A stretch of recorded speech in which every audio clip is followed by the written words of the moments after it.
Welcome again. Another beautiful Monday, and we are thinking about the rise and flourish. Let me give you a scenario. Yesterday, I had a prison visit that was so empowering and so fulfilling. And that's part of my journey of becoming, of being more thoughtful about how do I ensure my weekends are adding value to me and to others. That I don't let the weekend slip away. I can still do something that will enhance my skill. As I sat and had conversation with the inmates, conversations with the wardens, the officers, there are some take-ons that are so key. I realized through our sharing that prisons are not just the physical walls. That sometimes our prisons are the invisible barriers that we have. Think of it, the fears that we have, the fear that makes you not to start executing that goal, that dream that you've always had. You are afraid, what will people say? You are afraid of being vulnerable and being real. That's part of our prisons. I also realized that unforgiveness and bitterness. We refuse to give ourselves the opportunity to heal. And I say this with a lot of sensitivity that sometimes it's not always easy to forgive. This is a sensitive topic. But I've realized that when I don't forgive, I miss an opportunity to heal. And that's so detrimental to my health. I want you to heal. I want you to say that I can forgive the unforgivable. And so today I am calling out, each one of us, think about your prison. What are you doing that could be hindering you from progressing?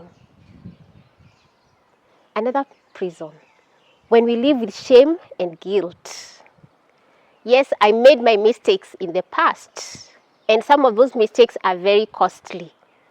You made your mistakes, you look back and you keep thinking, how will I ever get out of this mess?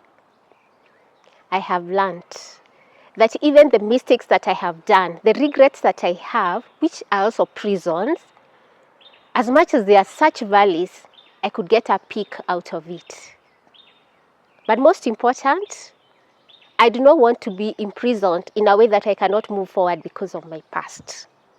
I pick the lessons and challenge myself. I have to figure it out so that I can move forward, I can progress. What is your prison? What is it that is hindering you from progressing? What is it that could be affecting your life negatively? It could be a toxic relationship that is your prison, like when you are always in cycles and cycles of people who are not adding value but keep on depleting and draining you. It could be that your prison is your inadequate syndrome. You purpose to start a project. Halfway, you stop. Why?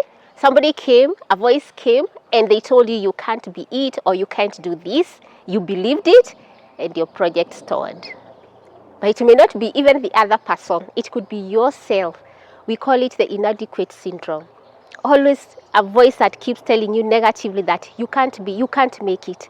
Why? Because you're comparing yourself to others. Because you're thinking of people, for example, who have built their dreams over the years, and you're starting up. And you're thinking, how will I ever get to where they are? Instead of seeing it as a plus and an opportunity, you see it as a deter to your progression. Let's purpose today. I want each one of us to think about our prisons. And there are many. It could be an addiction. It could be negativity, that I'm always feeling negative ideas, or I'm always seeing things from the negative side. But you know what? A story is told of the elephant that was tied with a rope to a tree. Even when the rope was removed, the elephant could not move. That's what our prisons do. Today, I urge each one of us, take some action. Take time to think about, is there anything in my life that could be acting as a barrier to my progression? something that is a sort of kind of a prison, and take some action. I would love to hear the story of how you made it your duty, how you became more intentional, and how you took action today that you want to get out of that prison. You want to break the barriers and become who you are called to be. I wish you success in your journey of becoming, because your becoming is part of our flourishing journey. One of the things I appreciate is that I realized before the end of time that there is hope, even as we share experiences, not only with those that are in prison, but even with friends, with family. I recognize that hope is contagious.